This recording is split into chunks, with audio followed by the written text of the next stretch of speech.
அஸ்ஸலாமு அலைக்கும். Welcome to Chennai sisters. இன்றைக்கி நாம் புதினா லெமன் ஜூஸ் எப்படி செய்கிறதுன்னு பார்க்கலாம்.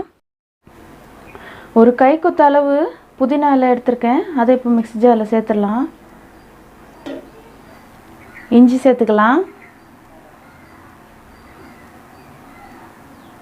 2 லெமன் பழம் எடுத்திருக்கேன். அதோடைய சாறு விதை இல்லாமல் எடுத்திருக்கேன். அதையும் இப்போ இதில் சேர்த்துக்கலாம். 5 டேபிள் ஸ்பூன் சர்க்கரை நான் இப்போ இதில் சேர்த்துக்க போகிறேன்.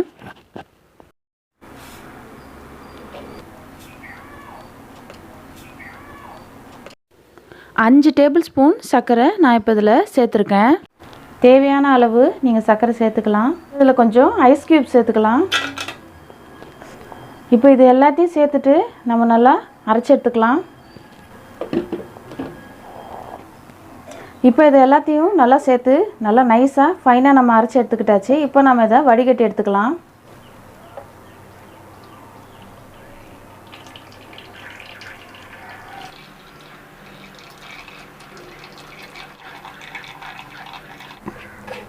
பாருங்கள், இப்போ இது போல் வடிகட்டி எடுத்ததும் இந்த மாதிரி வந்துடும். இதுக்காக தான் நம்ம வடிகட்டி எடுத்துக்கிறோம். இப்போ நல்லா வடிகட்டி எடுத்துக்கிட்டாச்சு.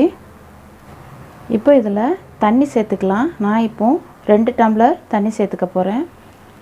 உங்களுக்கு லெமன் புளிப்புக்கு தகுந்தவாறு நீங்கள் தண்ணி சேர்த்துக்கலாம். சில லெமன் ரொம்ப புளிப்பாக இருக்கும், சில லெமன் அவ்வளோ புளிப்பு இருக்காது. நான் இப்போது 2 கிளாஸ் அளவுக்கு தண்ணி எடுத்துக்க போகிறேன்.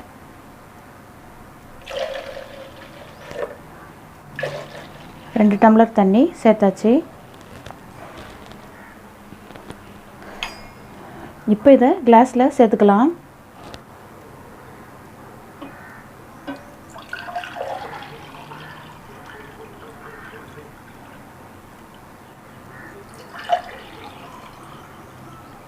இப்போ இதில் கொஞ்சம் ஐஸ் க்யூப் சேர்த்துக்கலாம்.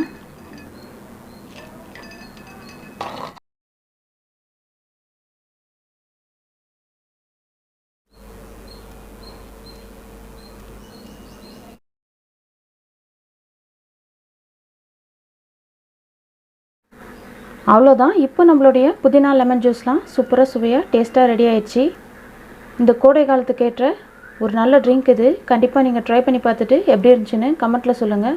இந்த புதினா லெமன் ஜூஸ் உங்களுக்கு பிடிச்சிருந்துச்சின்னா சென்னை சிஸ்டர்ஸ்க்கு சப்ஸ்கிரைப் பண்ணுங்கள். பக்கத்தில் இருக்கிற பெல் ஐக்கானில் ஆளுங்கிற பெல்லை கிளிக் பண்ணிக்கிறங்க. மறந்துடாமல் லைக் அண்ட் ஷேர் பண்ணுங்கள், சப்போர்ட் பண்ணுங்கள். தேங்க்ஸ் ஃபார் வாட்சிங். அஸ்ஸலாமு அலைக்கும்.